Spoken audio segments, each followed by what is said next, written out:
Good morning all, CamelbackTrading.org coming to you this Friday morning, February 2nd. Looking at Window Trader's market profile of the ES and the NQ. So for those of you out there who always say Apple's the whole driver of the NQ, you could put that to rest, right?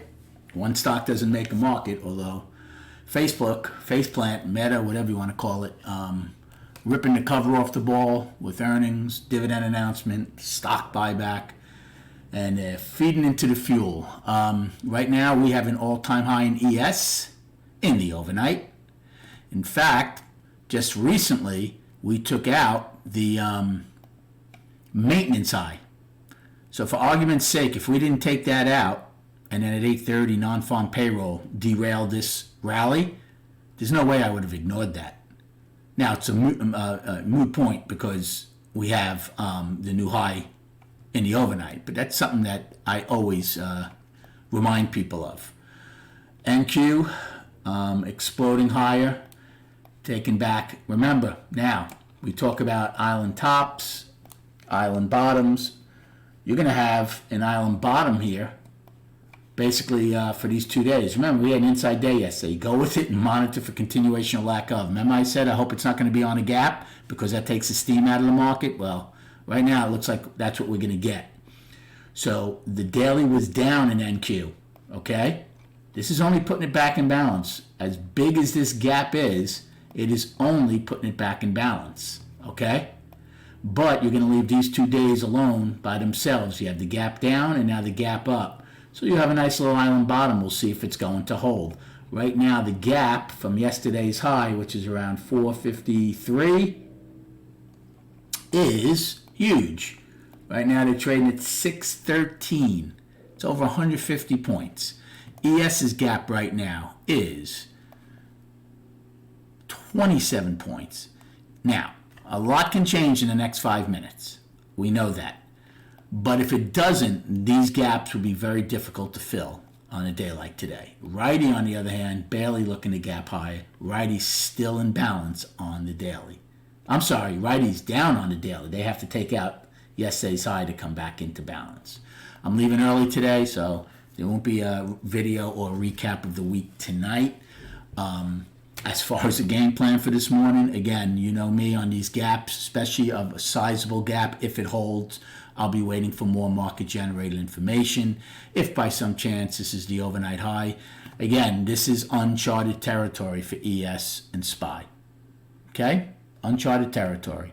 So the only thing you could really lean on is maybe to take a short against the overnight high to see if they front run it. If by some chance this market explodes even higher at 8:30, well, again, you know, the next huge level is 5,000.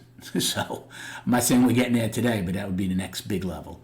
If the market comes in, we do have a 19-wide POC right now. Remember, we also had, I think, well, definitely we had a wide POC up at, give me a second and I'll tell you. Well, we had an overnight POC at 49.31. Remember that? That's going to be a downside. We also had a 50.25 11 wide from from January 30th. Right now, that's a downside. So if the market was to pull back, depending on where, you know, again, after 8:30, we'll see where we are. It might be worth the risk-reward long against 50 visual level, the 11 wide POC, and see if we come back up. Now, if you take out the overnight low, prior to that, actually the overnight low right now, oh, it's right there. You can't make that up, 49.50. So we'll see if that is going to hold. Do you use it as a risk-reward long and then out below? Something like that. Again, it's so early, especially with another number coming out. This is why being in my trading room, we're working through this the entire trading day. And then on the chart,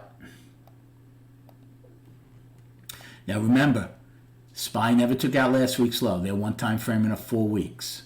However, ES did take out last week's low. Not by a lot, but they took it out. With this move today, if they close above last week's high, they're still balanced because they took out last week's low. I'd call it a 2-week balance for them, for ES. However, you could have an outside week up.